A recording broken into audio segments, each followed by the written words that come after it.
Hello, welcome to another episode of Fresh News In-Depth Reports, and with me in the studio today is the presidential spokesperson, Mr. Femi Adesina. You're welcome, sir. Thank you. Pleasure being here. Okay. Nice outfit you have here. Oh, thank you very much, sir. Thank you. Thank you, sir. The president, during the campaign, made so much promises. Particularly in summary, he said he was going to bring change to Nigeria. Do you think that we are still on course, that promise of change? For me, there's no reason not to believe that we're on course. Because from day one, I knew that change was never going to come by a sudden flight. Change was not going to be magic. Change was going to be a process. And so, we're at the process. And we'll get there.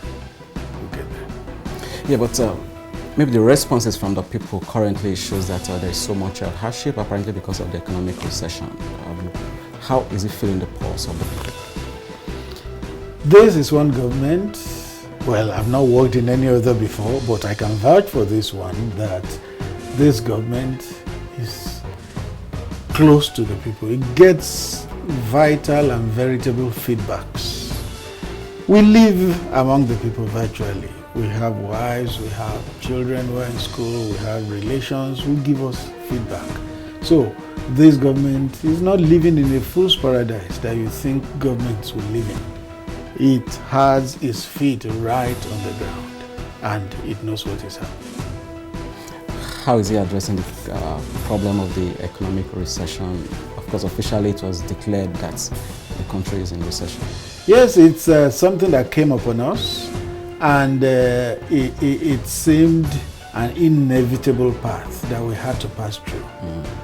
We will pass through it, we will survive it, like those who manage the economy, who told us that officially we're in recession now, have also said most likely by the fourth quarter, all things being equal, we may get out of the recession. So if we believe them now, we also have every cause and every right to believe them that in the fourth quarter we'll get out of it. But it's not also going to be a tea party. We will work hard to get there. So Nigeria will get out of recession. But do you agree with some of the people that hold the notion that it was poor management of the economy that possibly took us to this part? Like I said earlier, it was inevitable because the scenario was created. How? Recession is not a crime. America went into recession. Well, maybe technically, at least in 2008, there was an economic crunch when Obama first came to power. But we know what he did to get America out of it. Other countries of the world have been in recession. So recession is not a death sentence. It's not a death sentence.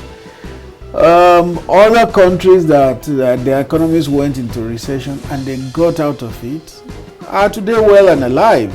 So it does not mean Nigeria is going to die in recession.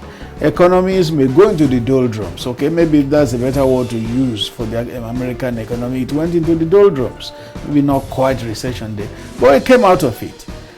We saw that the Obama administration spent through that period and got the economy back on an even keel. Nigeria too will come out of it. But why I said it was an inevitable path was that the reserves we should have built. You know, people talk about saving for the rainy day. When you don't save for the rainy day and the rain comes, it beats you. It beats you heavily. And that is what is happening to Nigeria. Rain is beating us heavily because we didn't save for the rainy day. There are countries that have in excess of $700 billion external reserve, 800 billion external reserve. I think Saudi has in the region of 700 billion reserves. It's the same oil that we sell that Saudi sells. How come that our own foreign reserve was in the region of $30 billion when the regimes changed hand, the administrations changed hand last year? And oil had sold for over $120 per barrel when the budget benchmark was $60 per barrel. What happened to the remainder? What happened? We didn't save for the rainy day. Everything was frittered. If we had built a healthy reserve, we had healthy savings, Nigeria didn't need to be in these dire straits that it is now. So that's why I said it was inevitable. But could you have saved for the rainy day if we were still operating a deficit budget? It shows that we didn't even have enough money to finance our budget year in, year out. And what was capital in all those budgets? What was capital expenditure? And I'm sure there's something quite wrong and unimaginative about a budget year after year where capital was less than maybe 20%, 15% and all that. That to me is not far thinking. And that is what we had in many years in this country. It's only this year the capital expenditure is going to be 30%.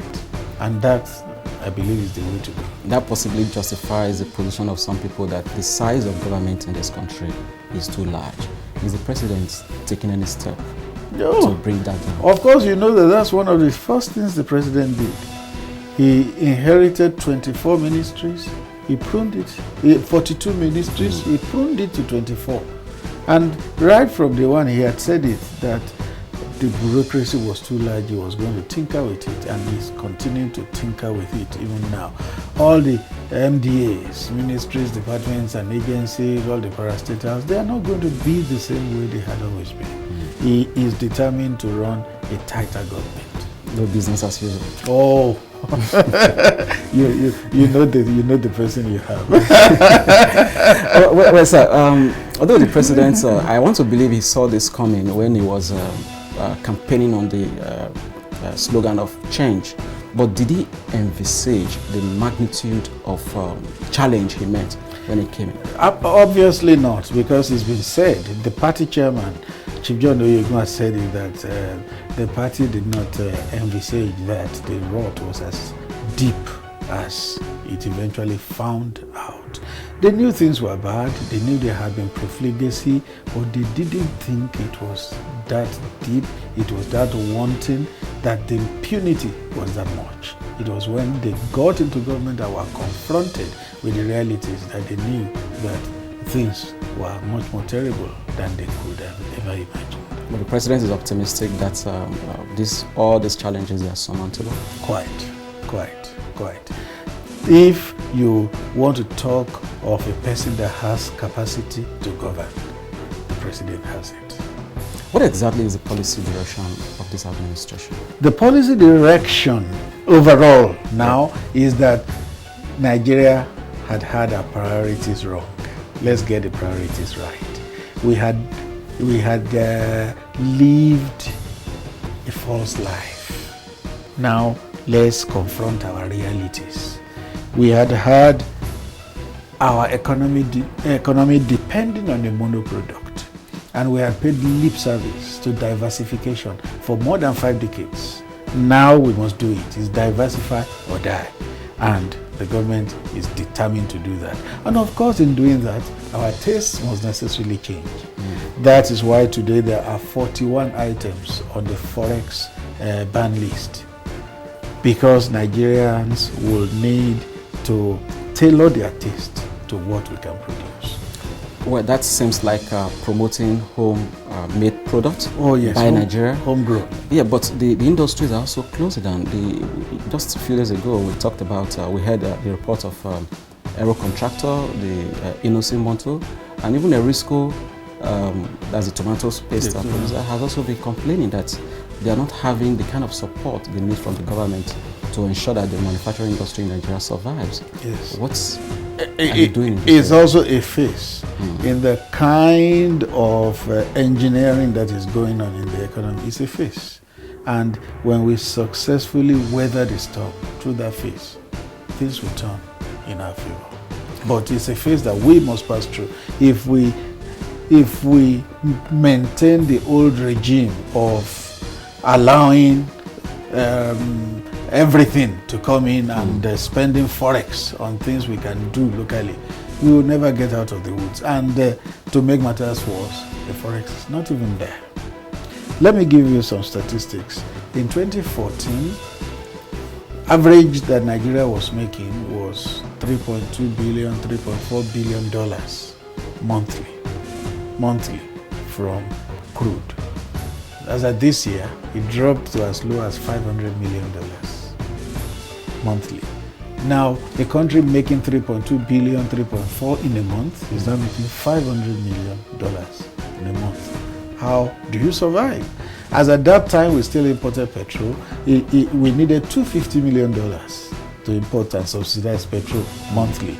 And if you make $500 million, that means you have $250 million left for every other thing.